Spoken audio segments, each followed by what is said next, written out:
Bienvenidos a Inversión y Desarrollo. Seguimos transmitiendo en el marco del World Business Forum Latinoamérica, Guatemala 2014. Nos acompaña el presidente de AILA, Asociación de Industriales de América Latina, y para lo cual desarrollaremos el tema industrialización de América Latina y el Caribe. Henry Froehlich, bienvenido a Guatemala. Muchas gracias. Y una sincera felicitación por el éxito de este evento, por los 6 años que has liderado toda América Latina y el Caribe en el área industrial. Muchas gracias por la invitación, es un gusto estar aquí. ¿Qué significa AILA? ¿Qué significa estos foros y cómo pueden incidir positivamente en el desarrollo de nuestros países en América Latina y el Caribe? Bueno, muchísimas gracias. AILA es la Asociación de Industriales Latinoamericanos, que es el máximo conglomerado industrial de América Latina reconocido internacionalmente y por cada uno de los gobiernos de los países miembros. Los países miembros van desde México hasta el sur del continente. Entonces, básicamente, AILA lo que hace es ser el puente entre las empresas y el sector privado, no solamente de cada uno de los países, sino de la región interregional. Manejamos desde negociaciones con bloques de otros países, negociaciones bilaterales entre países de América Latina, manejamos convenios de cooperación con la Corporación Económica para América Latina, la CEPAL, trabajamos algunos programas en las Naciones Unidas de responsabilidad social, trabajamos con la Organización de Estados Americanos en la conformación del sector privado, por ejemplo, para el Summit de las Américas, que va a ser el próximo año. Trabajamos con el sector privado de la OEA también, para plasmar políticas públicas en cuanto a seguridad, por ejemplo, temas siempre transversales, seguridad ciudadana, seguridad, certeza jurídica, temas de salud y salubridad, temas de nutrición, temas de tráfico de armas, temas de contrabando, cómo eso va afectando a la región, cómo podemos consolidar la integración en la región latinoamericana para generar mucho más negocios. Por ejemplo, le doy un número: Latinoamérica tiene negocios a nivel industrial interregionales por 200.000 millones de dólares, sin embargo la región con el Asia llega casi a 900.000 millones de dólares. ¿Cuáles son los problemas que está teniendo la región para no poder crecer en el intercambio industrial y comercial dentro de la región? Y esos son los temas que tratamos con los diferentes gobiernos. Explicamos, por ejemplo, la importancia de la complementación público-privada para generar desarrollo sostenible. Explicamos cuáles son los problemas de infraestructura y logística para tener como resultado una sólida integración en Latinoamérica. Explicamos cuál es el rol de la iniciativa privada y de la sociedad civil en general para generar una verdadera cohesión social en América Latina. Explicamos cuáles son las oportunidades de negocio, que es lo que se trata este World Business Forum, cuáles son las oportunidades de negocio, pero para todos, no para un segmento de la población dentro de América Latina, y qué hay que hacer para llegar a esas oportunidades de negocio. Entonces son temas que son muy importantes, y el objetivo básicamente es hacer que el crecimiento económico de América Latina se traduzca en desarrollo económico, es decir, que ese crecimiento económico llegue al ciudadano de a pie, se traduzca en desarrollo económico con la inclusión social que requiere y por supuesto con la protección del medio ambiente. Henry, ¿qué ha significado la industrialización en los países desarrollados, Norteamérica, Europa, Asia, y cuáles son los retos que tenemos en América Latina y el Caribe en un segmento tan importante de casi 600 millones de habitantes? La industrialización, usted la acaba de ver, cuáles han sido los efectos en los países desarrollados. Mire usted en la crisis que acaba de darse y que todavía quedan estragos de la crisis de los países de la Unión Europea. Los países más desarrollados, pongo el ejemplo de Alemania, son los países que menos se vieron afectados por la crisis. ¿Por qué? Porque la industrialización genera valor agregado, genera estabilidad de largo plazo, genera productividad. No son capitales golondrinas los que entran al país, sino que son capitales que llegan para quedarse, para fusionarse con el país. Y la productividad y el valor agregado y los capitales que llegan para quedarse generan, por supuesto, cohesión social, generan no solamente crecimiento económico, pero desarrollo económico. Y en pocas palabras, buen vivir. Cuando sucede eso, un país está menos vulnerable a cualquier shock externo, es decir, en este caso una crisis que a lo mejor no empezó en ese país, que empezó en otro país, pero que se ve afectado ese país por esa crisis que se dio, en este caso fue una crisis prácticamente mundial, se va a ver menos vulnerado a aquellos países que no tienen un nivel de industrialización alto. Entonces el desarrollo y el bienestar de la población está ligado, y la estabilidad está ligado al nivel de industrialización. Por eso es que nosotros decimos América Latina tiene que caminar en ese sector. De los productos internos brutos latinoamericanos, la industria aporta en promedio menos del 12%. Un país se considera industrializado cuando la industria aporta del Producto Interno Bruto por lo menos el 24%. Es decir, casi la cuarta parte del Producto Interno Bruto de un país tiene que ser por su rama industrial. Estamos muy lejos de eso y por eso es que hemos venido trabajando con los gobiernos de la región en programas de industrialización, generarles esos incentivos para que fluya la inversión extranjera, para que fluya la inversión en industria per se. Henry, Latinoamérica y el Caribe tienen grandes retos, tienen grandes potenciales, tienen grandes fortalezas. Mencionemos distintos sectores en los que tenemos una oportunidad de desarrollo real a nivel industrial, a nivel agroindustrial y por supuesto de industrializar, valga la redundancia, la industria de servicios también. Por supuesto, bueno, le voy a decir que América Latina sí requiere de un cambio de la matriz productiva. Esto no quiere decir dejar las exportaciones tradicionales de los productos que los denominamos primarios. Normalmente los productos primarios están ligados a la agroindustria. Entonces, yo creo que eso no se puede descuidar, eso hay que seguirlo manteniendo, pero hay que ver cómo le generamos valor agregado a la exportación primaria en este momento del lado de la agricultura. Eso por un lado. Por otro lado, se necesita trabajar en industrias industrializantes, lo que se denominan industrias básicas. América Latina carece de industria básica importante, industria de vidrio, industria de papel, refinerías, petroquímica primaria, petroquímica secundaria. O sea, hay una cantidad todavía de industria básica que está por desarrollarse en América Latina y que se necesita para generar el segundo nivel de industria, que es la industria que normalmente conocemos. Si usted ve dentro de la capacidad industrial de América Latina, la mayoría de las materias primas que utilizan la industria son importadas y eso se refleja inclusive en las balanzas comerciales. Entonces yo creo que ahí hay una segunda oportunidad.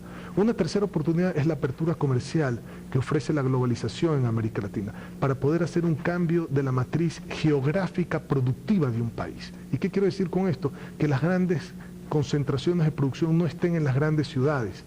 El cuarto eje que se necesita para los programas de industrialización en América Latina es el eje de incentivos claros focalizados para dinamizar sectores de la economía, acompañado de un crédito sólido que puede estar dado a través de la banca pública o a través de la banca privada, pero que se necesita tener ese acceso al crédito. Ese es otro tema que tenemos problemas en América Latina.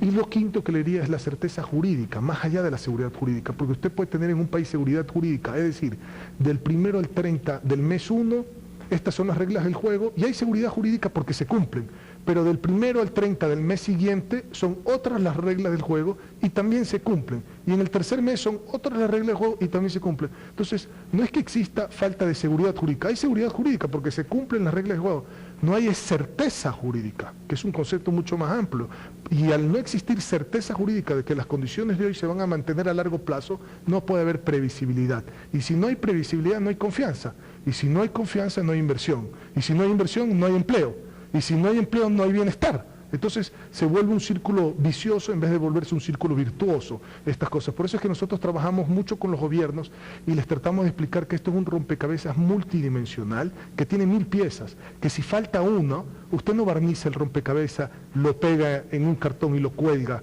Ya no lo hace, ya lo tiene que tirar a la basura porque ya le falta la pieza, está incompleto el rompecabezas. Tenemos que trabajar en todas las piezas de este rompecabezas para poder realmente tener los resultados que queremos. Y tener una visión integral para el corto, mediano y largo plazo. Vamos a un corte y luego continuamos con inversión y desarrollo y nuestro programa Industrialización de América Latina y el Caribe en el marco del cuarto Foro Mundial de Negocios Latinoamérica organizado por AILA y Cámara de Industria de Guatemala.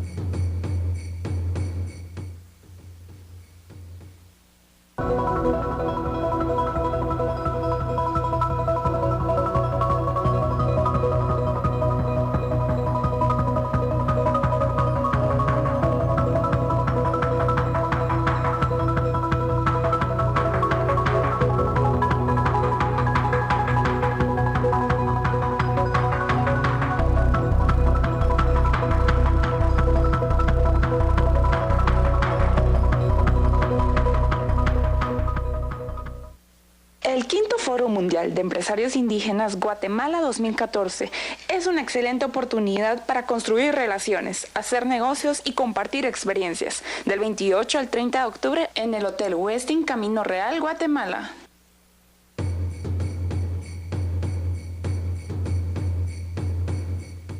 Continuamos con inversión y desarrollo y nuestro programa Industrialización de América Latina y el Caribe, para lo cual nos continúa acompañando el presidente de la Asociación de Industriales de América Latina en el marco del Cuarto Foro Mundial de Negocios de América Latina.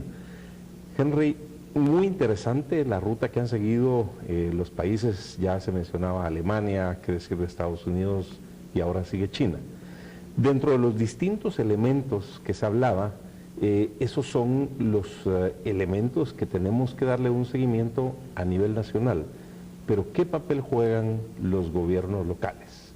Me refiero a los gobernadores, a los alcaldes, a los líderes de las comunidades, para que se permita que lleguen las inversiones, que se dé la generación de empleo y por ende la creación de las oportunidades que se esperan en el área rural. Es una excelente pregunta y le agradezco que me la haya hecho, porque pocas veces me hacen este tipo de preguntas y ahí creo que hay una potencialidad enorme. Y le digo esto porque muchos de los estados en América Latina son estados fuertemente centralizados, en donde las políticas no son de los gobiernos autónomos descentralizados, es decir, de los municipios o en los casos de provincias o estados, dependiendo del país, sino que vienen del gobierno central o federal. Y eso conlleva un problema, porque nadie más que el alcalde, por ejemplo, puede entender la necesidad de la población per se, porque es el que está en contacto con la población. Entonces, yo creo que ahí existe una potencialidad enorme. Pero además el alcalde es el que debe fomentar, el primero en fomentar las alianzas público-privadas. ¿En qué sentido? Por ejemplo, en el sentido de la construcción de infraestructura dentro de una ciudad o en el mantenimiento de la infraestructura de una ciudad, en el manejo, por ejemplo, de puertos o aeropuertos dentro de una ciudad. Y ahí le doy un ejemplo que es la ciudad de Guayaquil. La ciudad de Guayaquil tiene una serie de fundaciones que son, digamos, público-privadas, para manejar, por ejemplo, que el terminal terrestre de autobuses, para manejar la metrovía como el sistema de transporte masivo más importante de la ciudad, para manejar el mantenimiento del malecón que está ligado, el malecón 2000 está ligado pues a la parte turística de la ciudad, para dar los incentivos a los hoteles que se quieren establecer en la ciudad.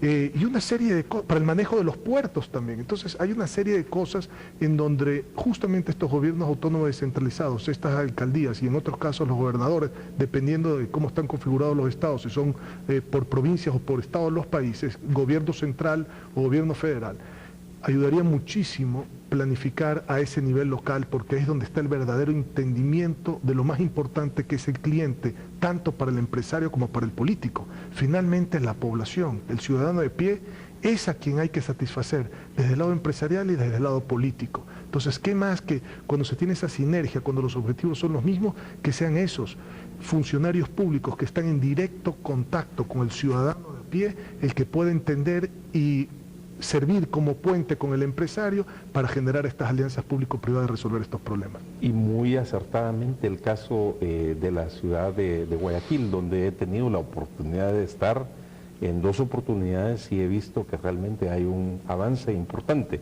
Me parece que está en la línea correcta la ciudad de Guayaquil, que es un puerto inclusive también. Ahora vamos a lo macro, América Latina y el Caribe. En nuestra visión es el continente del presente, pero también del futuro. Se explicaba claramente el comercio interregional de cerca de 200.000 millones de dólares o algo similar, pero ¿qué debemos de hacer para avanzar en la integración latinoamericana y del Caribe? Pero desideologizando el desarrollo, es decir, que sin esquemas que no han funcionado, sino más bien con esquemas proactivos y visionarios, es decir, que se permitan las inversiones, las creaciones de empleos, el comercio intrarregional, para que actuemos como un bloque, porque el mundo se está manejando ahora Asia-Pacífico, la Unión Europea, el grupo BRICS, el grupo NAFTA, pero tenemos en la región de América Latina y el Caribe, Centroamérica, el Caribe, está la Comunidad Andina, Mercosur, está el CAN, la CELAC y tantas cosas, cuando deberíamos de hacer un mayor esfuerzo por una integración latinoamericana y caribeña que propicie un desarrollo real y tangible, más allá de las palabras.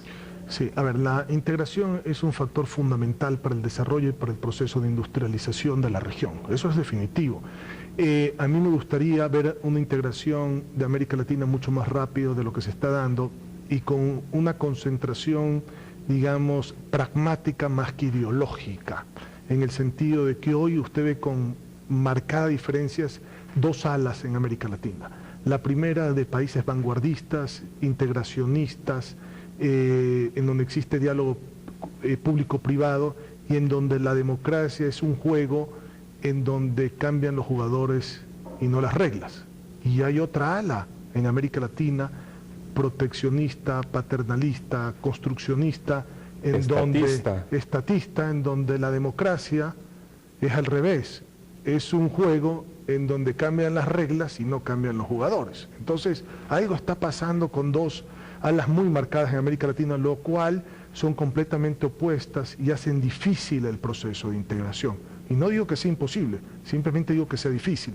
Eso ha conllevado a los países a agruparse en diferentes sectores. Mercosur por aquí, Comunidad Andina por acá, Centroamérica por acá, Tratado del Norte por acá. Entonces, después se quiso buscar, inclusive por iniciativa de la propia Comunidad Andina, cómo podríamos tener ya sea una multipertenencia como país entre el Mercosur y la Comunidad Andina para por lo menos generar un bloque sudamericano, o cómo podríamos tener una convergencia entre la Comunidad Andina y el Mercosur. Y las dos instituciones que trabajaron en eso dijeron no es posible, sería mucho más fácil hacer un borrón y cuenta nueva y buscar un solo bloque con, digamos, con reglas claras, porque ni siquiera había una armonización de las partidas arancelarias, que hacía un problema en el tema de comercio exterior. Entonces, América Latina, si bien es cierto que es un continente que ha venido creciendo, digamos, por arriba del resto de los continentes promedio, no nos confundamos, porque no queremos decir que estamos excelentemente bien cuando la realidad es que ese crecimiento ha sido por el mercado de los commodities, por lo que se denominan los factores exógenos, el alto precio del gas, el alto precio de los minerales, el alto precio del petróleo, y no por un incremento per se de la productividad latinoamericana. Y ahí está el problema, y decimos nosotros estamos en un boom económico y prácticamente hemos podido capear los temporales, mientras Europa está en una crisis. Cuidado, la crisis de Europa es una crisis de distribución, no es una crisis de infraestructura. En Europa hay conocimiento, hay educación, hay universidades, hay medicina, hay hospitales, hay integración inclusive de movilización de personas. Entonces, la crisis europea no es una crisis real de infraestructura, porque lo tiene todo, es una crisis de distribución.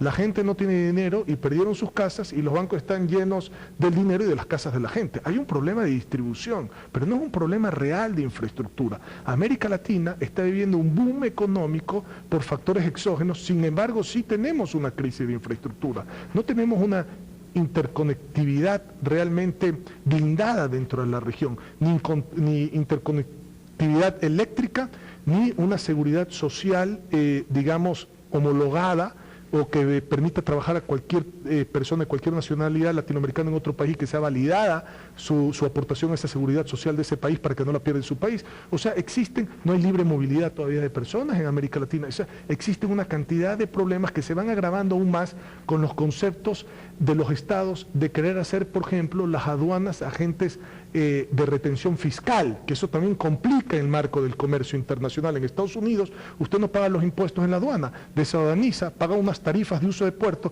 y usted paga los impuestos sobre la mercadería que importó en el momento que ya la vende. Entonces no necesita ese capital de trabajo para pagar todos los impuestos previos a vender, lo cual facilita el comercio. Deberíamos de pensar en soluciones prácticas, concretas.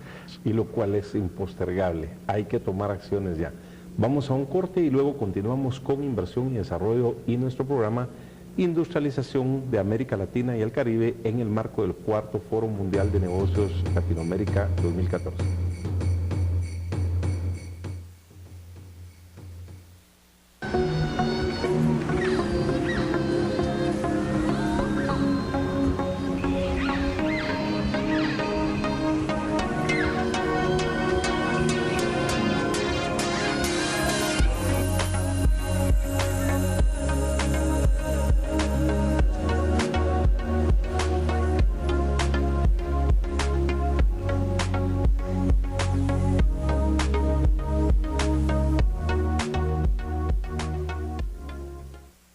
El quinto Foro Mundial de Empresarios Indígenas Guatemala 2014 es una excelente oportunidad para construir relaciones, hacer negocios y compartir experiencias. Del 28 al 30 de octubre en el Hotel Westin Camino Real, Guatemala.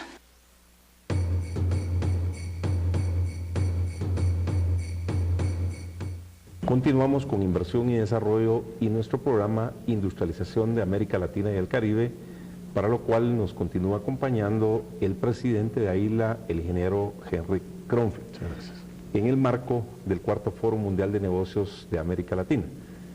Los recursos naturales y la matriz energética es un tema que debemos ponerle mucha atención, pero ¿qué papel juegan en la importancia de la industrialización de América Latina y el Caribe el aprovechamiento de los recursos mineros, los recursos petroleros, los recursos hídricos, eólicos, solares, para que aprovechemos todas esas bondades de la naturaleza y que Dios nos ha dado el privilegio de tenerlas para convertirlos en un elemento de desarrollo que potencie la industrialización y por ende las inversiones y los empleos? Bueno, eso es un elemento muy importante. ¿Cuál ha sido el problema o los obstáculos para poder, por ejemplo, desarrollar una minería boyante en América Latina? Primero, una cultura ancestral arraigada por falta de educación, en donde se piensa que es mejor mantener esa cultura ancestral, no importa si se vive en la miseria, en la pobreza o en la miseria, pero yo quiero mantener mi cultura ancestral. Eso pues es absurdo hoy en día. Usted puede mantener la misma cultura ancestral sin estar viviendo en la miseria y en la pobreza. Si es que tiene al lado pues una cantera de oro, por ejemplo, que se puede explotar de manera razonable y de manera responsable, porque ya existen las tecnologías hoy en día sin hacer la afectación en el tema natural. Es decir, no se necesita tener ninguna clase de afectación al medio ambiente con las tecnologías que existen hoy. Pero ahí hay una falta de comunicación entre los gobiernos y esos pueblos ancestrales o esas comunidades rurales. Antes de que llegue el gobierno a pensar, o los estudios que se están haciendo, hay una oposición, hay una resistencia. ¿Por qué? Porque existe una desconfianza, porque no se pueden hablar los temas de manera frontal previo a que comiencen esas actividades de exploración y de estudios previos para la explotación mañana y la extracción de esos recursos naturales. Ahí hay que capacitar, y yo creo que si se capacita a la gente, si existe un diálogo profundo, y el diálogo tiene que ver es cuando uno no está de acuerdo, porque uno no dialoga en lo que está de acuerdo, si no, no hay nada que dialogar. Yo creo que se podría avanzar mucho más rápido sin esa oposición, entendiendo con reglas absolutamente claras que esas actividades extractivistas tienen que derramar sus resultados en esa comunidad. No es que yo entro, destrozo la mina, me llevo el oro, la plata, el cobre, lo que fuere, y te dejo a ti con la misma pobreza. Y ahora con un problema, a lo mejor, con tierra hasta por los ojos. Entonces, no puede ser eso. Tienen que existir programas absolutamente claros. Y por el otro lado, para la comunidad, en cuanto a devolverle a la comunidad lo que se extrajo y lo que genera el mundo periférico. Mañana esa extracción minera pues requiere un hotel para todos los mineros. Bueno, se genera un hotel, se genera un servicio dentro del hotel, se genera limpieza en el hotel, se genera comida en el hotel, se genera todos estos servicios para los que a su vez van generando bienestar para la comunidad. Entonces, no solo de la actividad per se, sino lo que genera esa actividad en el mecanismo de desarrollo económico de esa comunidad. Eso por un lado. Por otro lado, tienen que estar los incentivos absolutamente claros, las reglas claras del juego para el inversionista. Porque no es posible que hoy entras a explotar la mina y el oro está en tanto, y si mañana el oro baja, entonces no te pago, si el oro sube, quiero llevarme todo, y entonces tampoco es así. Tienen que haber contratos absolutamente claros, porque estas inversiones son de largo plazo, y el que conlleva el riesgo, que es el sector privado, también quiere que las reglas del juego sean claras, y que sea un fair play, un juego justo, tanto para el empresario como para el gobierno. Pero ese lado que le toca al gobierno, a su vez, tiene que ser, con reglas claras, retribuido o derramado en la sociedad para que esa actividad económica, ese crecimiento económico que se dé en esa zona a través de esa actividad, genere desarrollo económico con inclusión social. Que eso es lo que se trata, pues, el objetivo máximo que todos tenemos, llegar a la equidad a través de la creación de la riqueza para poderla distribuir con equidad social, con inclusión social y protegiendo el medio ambiente. Hay que proponer. El recurso humano juega un papel muy importante en el desarrollo de la industrialización. ¿Qué debemos hacer en América Latina y el Caribe para tener más y mejor recurso humano, preparado y altamente competitivo a nivel mundial. Excelente su pregunta, porque es una de las cosas que ha marcado la agenda de la industria latinoamericana. Nosotros, por un lado, tenemos que entender cuáles son los sectores estratégicos que marcan la política pública de un gobierno, cuáles son los sectores que un gobierno, en definitiva, en infraestructura y en todo el tema de competitividad sistémica tiene que manejar el Estado, y cuáles son los requerimientos para lograrlo en el capital humano. Por otro lado, la industria per se también requiere de capital humano. Es el capital más importante que tenemos y es lo infinito, la economía del conocimiento. Entonces, también tenemos necesidades que no las encontramos en el mercado laboral. Entonces, lo que hemos propuesto es a los gobiernos y a la academia a trabajar en conjunto para saber cuáles son las necesidades, tanto del sector público como del sector privado, en requerimiento de mano de obra, para incentivar esas carreras, esos ingenieros que tanto necesita América Latina, incentivar esas carreras promocionadas por el Estado y por el sector privado, ir de la mano, y que la academia se enfoque en eso para tener los resultados. Para tener un recurso humano más competitivo. Y para finalizar, muy importante el elemento de inclusión. Las mujeres, la juventud y los pueblos indígenas. Este año 2014, en Guatemala, del 28 al 30 de octubre, se lleva a cabo el 5º Foro Mundial de Empresarios Indígenas. ¿Qué debemos hacer para incorporarlos al proceso de industrialización de América Latina y el Caribe y que esas MIPYMES puedan desarrollarse y florecer para llevar el desarrollo del cual usted habla? Mire, hay que hacer muchas cosas, pero lo primero que hay que hacer es generar cohesión social, además de tener microcrédito, financiamiento abierto, subsidios focalizados y temporales para rescatar ciertos sectores hasta que sean autosuficientes, y una serie de cosas que podríamos hablar aquí. Nos llevaría mucho tiempo, pero yo creo que lo principal es generar cohesión social. Mire usted, aplaudo al presidente Rafael Correa del Ecuador en el sentido de que él sí ha generado una inclusión social que ha generado cohesión en el Ecuador. Por ejemplo, ahorita hay una propuesta de modificación del Código Laboral. ¿Qué se pretende hacer en esa propuesta de modificación del Código Laboral? Primero, adultos mayores retirados que no tienen una pensión jubilar, es decir, que no tienen ningún tipo de ingreso, y si todavía quieren trabajar, por lo menos el 1% de las nóminas de las empresas, por obligación, tienen que tenerlos. Eso me parece extraordinario, porque entonces tenemos a gente con la capacidad de trabajar mayor y que necesita recursos y que necesita nuevamente tener seguridad social para poderse atender de un problema de salud y aporta a la seguridad social. Segundo, discapacitados o población vulnerable, minorías, 4% de la nómina de una empresa, por obligación. Entonces usted ahí tiene una serie de cosas, discapacitados, mujeres de alto riesgo, etcétera, que tiene que tener. El blindaje de la mujer embarazada, un tema sumamente importante, porque normalmente cuando la mujer está embarazada y comienza a faltar periódicamente el trabajo, es cuando la sacan del trabajo. Entonces hay que proteger a la mujer embarazada. Otro tema, migrantes. Si la gente con la crisis que se dio en los años 90 en América Latina, en algunos países de América Latina, migró a Europa y ahora con la crisis europea, porque no encuentran trabajo, porque el paro es del 25% en España, regresa. Esa persona que regresa, de alguna manera que tenga garantizado un puesto de trabajo a través de esta nueva formulación. 1% de los migrantes que regresen y que no hayan tenido subsidios por los estados, tenerlos en la nómina. Entonces, estas son políticas sumamente importantes para generar cohesión social. Ahí entra dentro de las minorías el indigenismo también. Entonces, ahí estaríamos cubriendo lo que usted está diciendo. Pero más allá de eso, es el tema de que nunca ha habido un diálogo profundo y una inserción profunda entre los diferentes grupos étnicos en los países de América Latina. Y nosotros como Cámara estamos trabajando en esto. Ya hicimos el primer reconocimiento a un indígena que ha llegado muy alto en la política en el Ecuador, Mariano Curicama, un hombre que pues es un hombre sumamente culto, indígena, que generó cohesión social en el Ecuador, que habla lo mismo con el presidente de un gremio que con el presidente de la República, con el señor que antes quemaba las llantas, que ya no las quema para hacer un paro de transportista.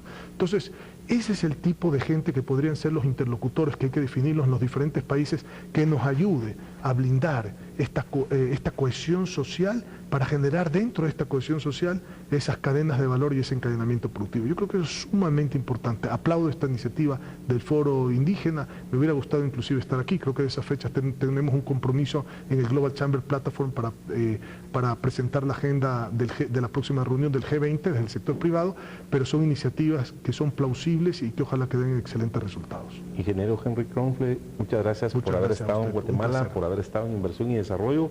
Felicitaciones por esa labor de 6 años de liderar al sector industrial en América Latina y el Caribe, y por este exitoso 4º Foro Mundial de Negocios América Latina 2014. Y a ustedes, amigos que nos han acompañado de distintos países, muchas gracias, y los invitamos para que nos acompañen la próxima semana en un programa tan interesante como el de hoy. Cuando pienso en mi Guatemala.